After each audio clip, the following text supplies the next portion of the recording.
Now, presented in digital widescreen.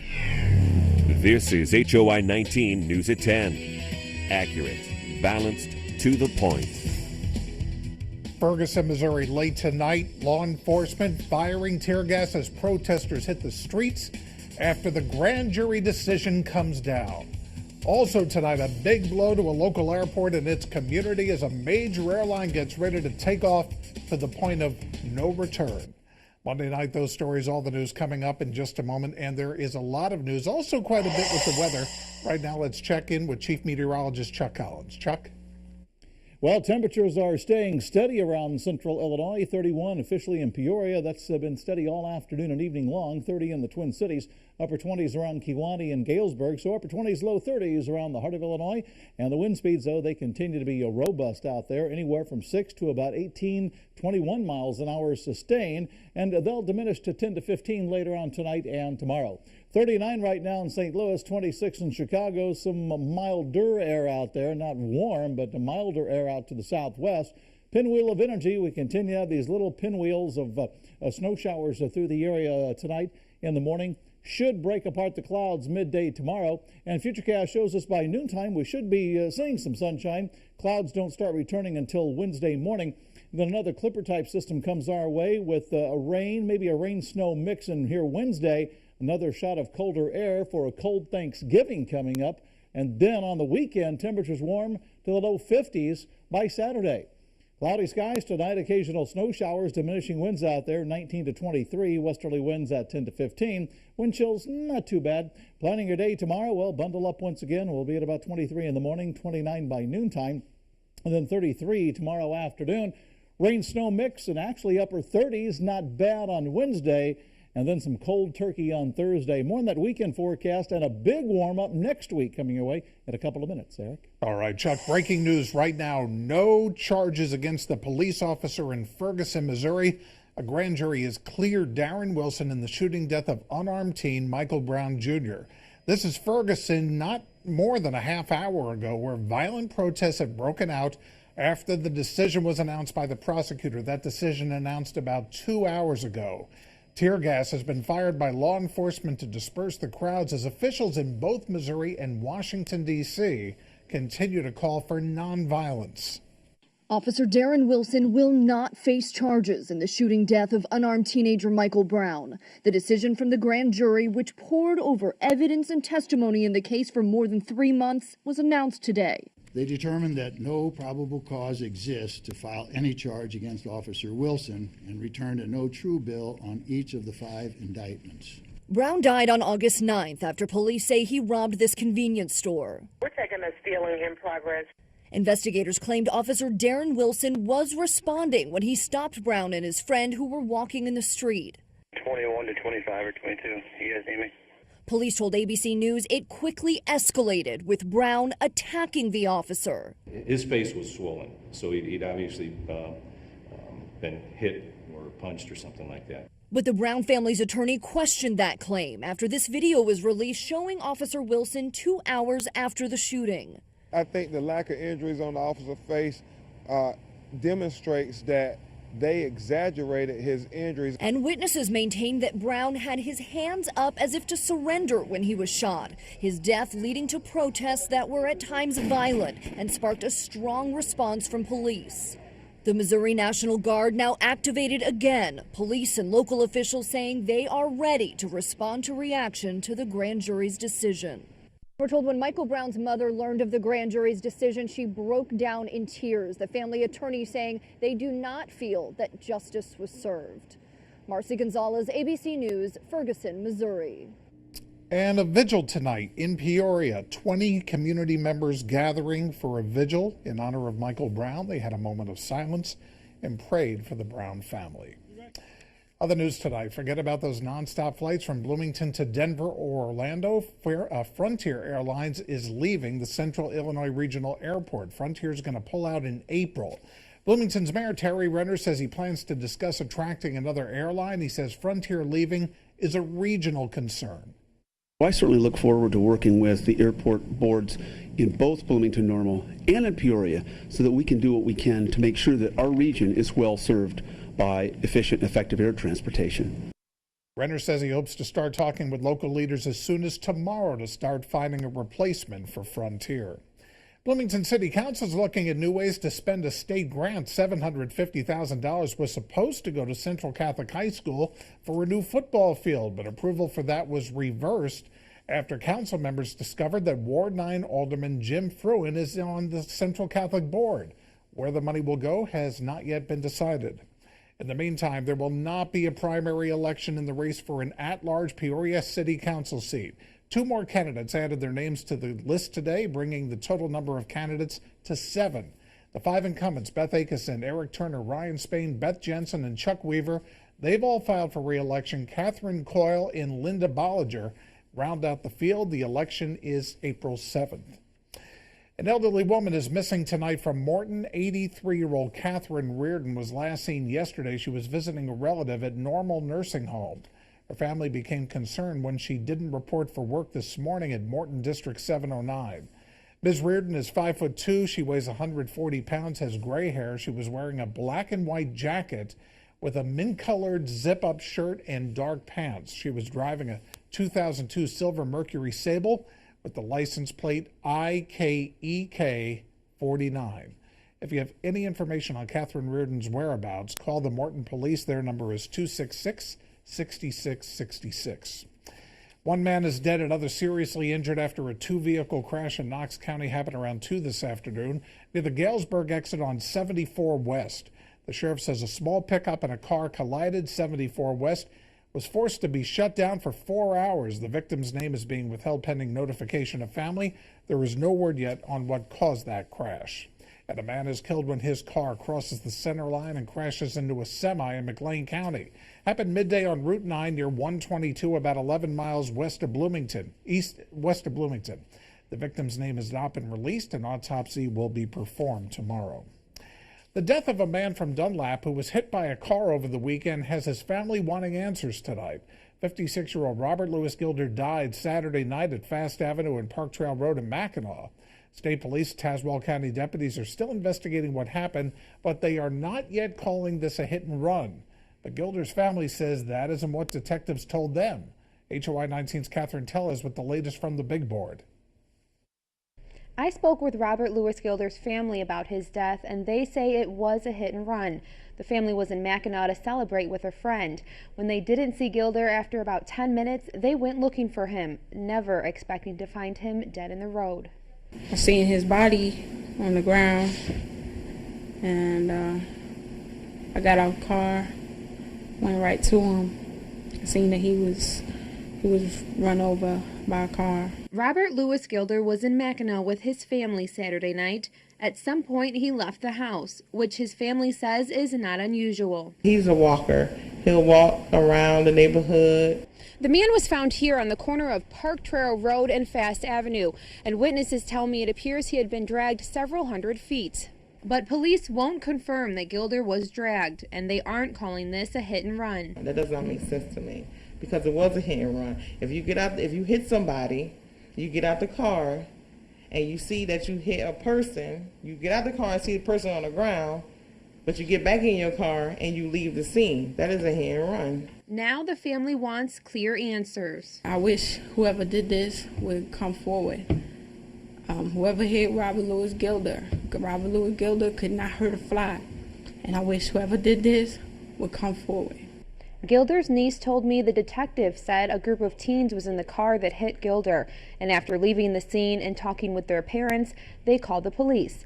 The Tazewell County Sheriff's Office would not confirm this, but they did say they have witnesses cooperating with the investigation. Back to you. Catherine Tellez reporting tonight. Fewer gun-related deaths in the city of Peoria this year, and that's giving police incentive to keep that trend going. Deaths are down by 60% this year. Police hope to keep similar numbers as they work on 3 major programs. They hope other types of crime will follow suit. We want people in the community to understand that they're going to be safe. They're no more likely to be hurt today than they were 20 years ago. And that's what we're trying to drive this down to is understanding and allowing the people to feel like they can go from A to B and not have any issues to worry about. We're going to take you deep inside the Peoria Police Department with a special report tomorrow night on HOI-19 News at 10. Bo Ebenezer will show us what police are doing to ensure your safety and what secret weapons they plan to use to help prevent future crime. There is a job opening on the bulletin board tonight at the Pentagon. Defense Secretary Chuck Hagel has resigned after 2 years. The White House is said to have lost confidence in Hagel to carry out the job. Hagel is the only Republican in the president's cabinet. He'll stay on until his replacement is confirmed by the Senate. A sheriff's deputy gunned down in an ambush. We'll have the latest on a boy with a fake gun shot by police. And students and parents take to the streets protesting the rapes of 3 girls, allegedly by the same boy. You're watching HOI-19 News. Accurate, balanced, to the point.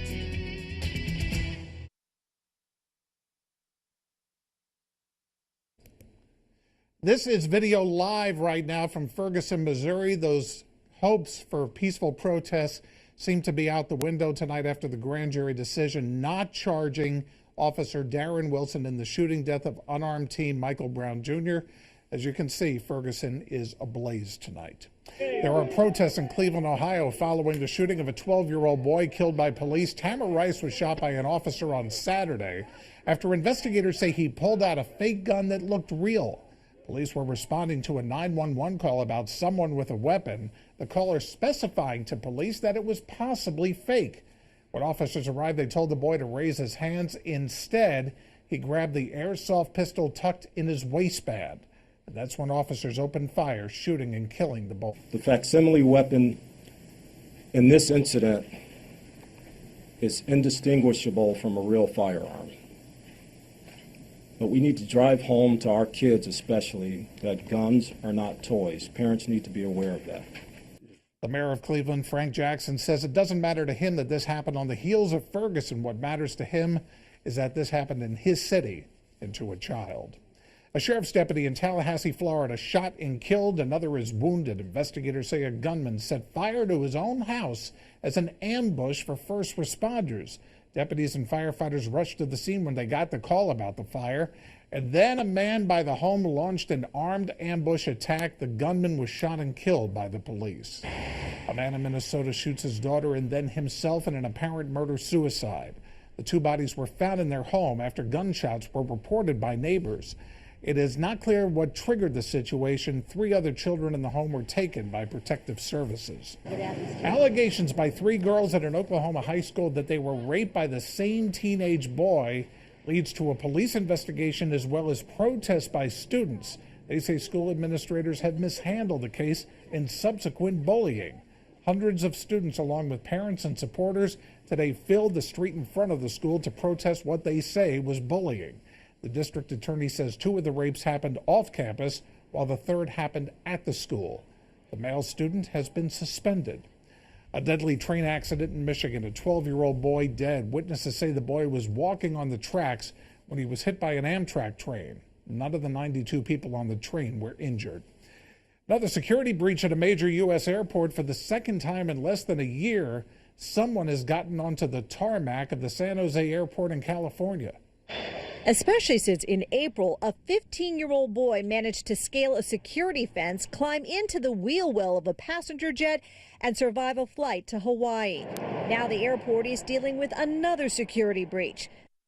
Police arrested 39-year-old Miguel Zaragoza after he was spotted on a ramp at Atlantic Aviation on the west side of the airport. Employees detained him and called police, but Zaragoza got away. He then stole a city maintenance truck and drove all the way to the other side of the airport, where he was arrested at Terminal B. I am slightly alarmed.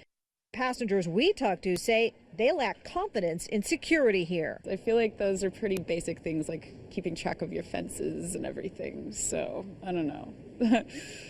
It seems pretty huge mistake to me. Just makes you wonder about the security, like, where the security and how can someone get that far on the on-ramp, without, and getting that far and then getting in a vehicle and then leaving.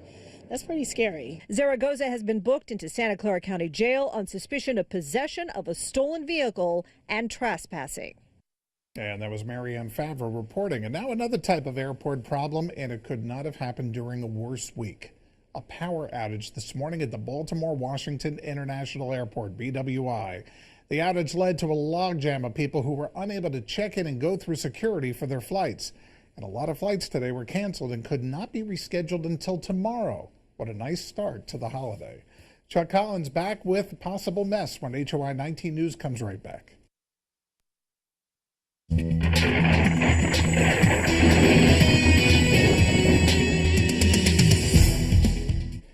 Quiet, cloudy, and cold out there. Still a few snow showers to deal with from time to time. IDOT Road Watch Camera Network. Now, that's usually a busy War Memorial Drive, Glenn and Sterling, but it's quiet out there with a little snow on the ground covering the grassy areas.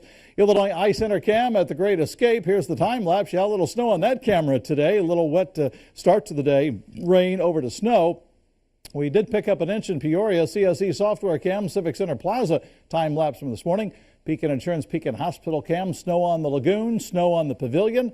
And one more stop, we go to the Bratcher Heating and Air Conditioning Geothermal Cam, Hewitt Hall at ISU. Let's dial up the Doppler, see what's going on. Still rounds of snow showers coming into the region, and that'll be the rest of tonight. We should break apart the clouds tomorrow and at least have partly sunny skies. Up and down temperatures the next several days. It looks like mostly on the upside, although we will crash a couple of times.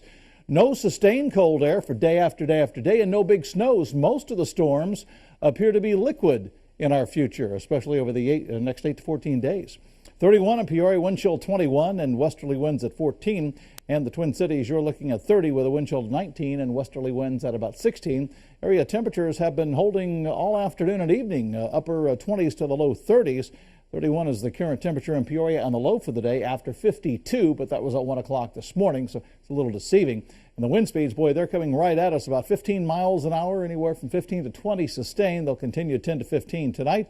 And wind chills in the teens, so it's better than it has been, especially during that period from the 12th through the 21st when we were bitterly cold.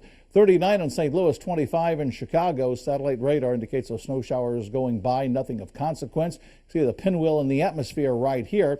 And you can see a bigger situation here with the upper level low continuing to spin, and we'll see some at least partially clearing skies tomorrow. Future cast, this is noon tomorrow, partly sunny skies at least. Clouds start coming back Wednesday morning, and there's a lobe of rain, maybe a rain-snow mix around the area Wednesday afternoon on getaway day, and a dry, cold Thanksgiving coming our way, but we moderate just in time for the weekend. So 19 to 23 and diminishing winds, occasional snow showers tonight, 31 to 36, breezy, cold tomorrow. Here's the rest of the 7 days. We'll go with a rain-snow mix, upper 30s Wednesday, cold Thanksgiving coming our way, 42 on Friday for Black Friday and the Santa Parade, 52 Saturday, and then a week from today is December 1st and 45, and a week from tomorrow and Wednesday, models have us running maybe mid-60s with rain middle part of next week. How does that happen? Yeah. What do these models know? Sometimes, who knows? Coming up in sports, we have highlights of both the Illini and ISU Redbird basketball teams. And it's the first night of boys high school hoops. We have plenty of action next on the final.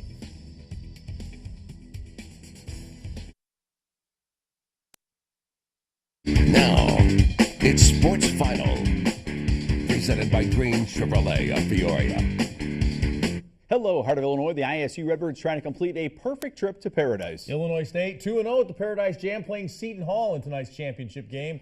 Not much time, though, for Dan Muller to work on his tan down in the Virgin Islands. First half, Birds go inside to Reggie Redbird. Reggie Lynch, the power move against the Seton Hall Bigs.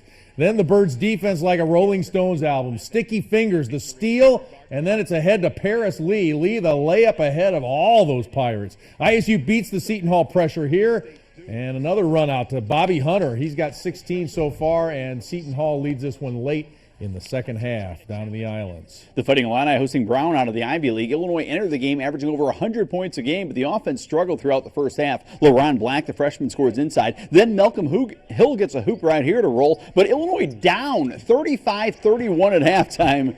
Second half, though, John Gross's Illini all over Brown. They went on a 15-0 and 10-0 run. Jalen Tate, the pass outside to Aaron Cosby. Cosby had 18 points, the Seton Hall transfer. Then Rayvonte Rice on the alley-oop dunk. He had 15. The Illini put up 58 points in the second half and win at 89-68. High school boys basketball season tips off tonight in Illinois. We begin at the Intercity Tournament in Bloomington, where Ironman Nation is fired up. He stole that from Lou Henson's closet, right? Fired up by Normal Community. Normal Community taking on the defending state champion, Central Catholic. Jake Reinhardt, the pretty drive and score for the Saints, but too much size for Normal Community. Alex Peacock right here. Pretty pass. Slips it inside to Zach Thompson, rolling to the hoop for 2. Then off the inbounds, it's a lob to Peacock. He'll finish inside, and Normal Community is a winner. They've got a lot of seniors expecting big things. They win at 51-39. He had a better comb over than Lou, though. You got to admit. Alex Morris and U-High kick it off against Bloomington. Purple Raiders go way outside. Colton Hoger from the college 3 line. Nothing but net. Morris got a nice welcome and then makes himself at home down on the blocks. Nice touch from the lane. Alex Morris with the bucket. Then the Pioneers take it outside. Number 3 for 3. Keandre Shoemaker.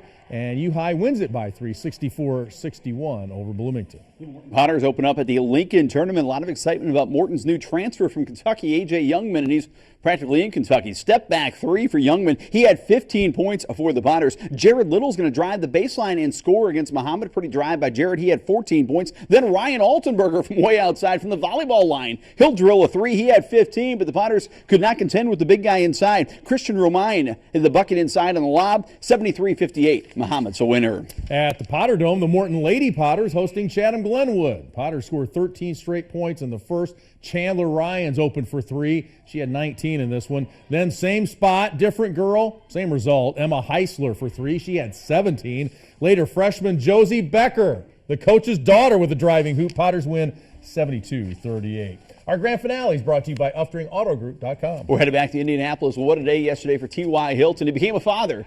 Him and his wife gave birth to a daughter at 5 a.m. He got out of there in time to play in the football game. Said he wanted to score a touchdown for his new baby girl. He scores a touchdown, gets to the end zone, and then a little rockabye baby, a little lullaby right there for his baby daughter. The touchdown for his daughter, for the new dad, T.Y. Hilton. That is today's grand finale. He's got some experience now. Looks like it. Rocking the pigskin there. All right, back after this.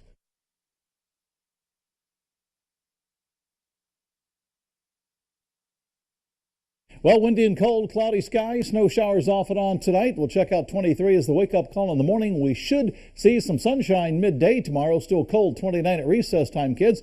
And 33 tomorrow afternoon. Looks like a rain, snow, maybe some wet snow coming our way on Wednesday, then a cold turkey day. Eric? All right, Chuck, let's go right now back to Ferguson, Missouri. We have live pictures. This is an O'Reilly Auto Parts store, one of the stores that has been looted tonight in Ferguson after the grand jury decision was announced, saying that the police officer in Ferguson, Darren Wilson, was not going to face any charges in the shooting death of Michael Brown Jr. that happened in August.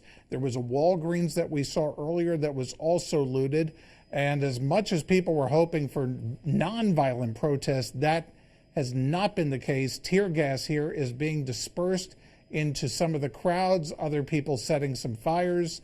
It's a bad situation. Also, protesters have shut down I-44 south of St. Louis right now. So you might want to avoid that area tonight. We'll see you tomorrow. It's been a pleasure.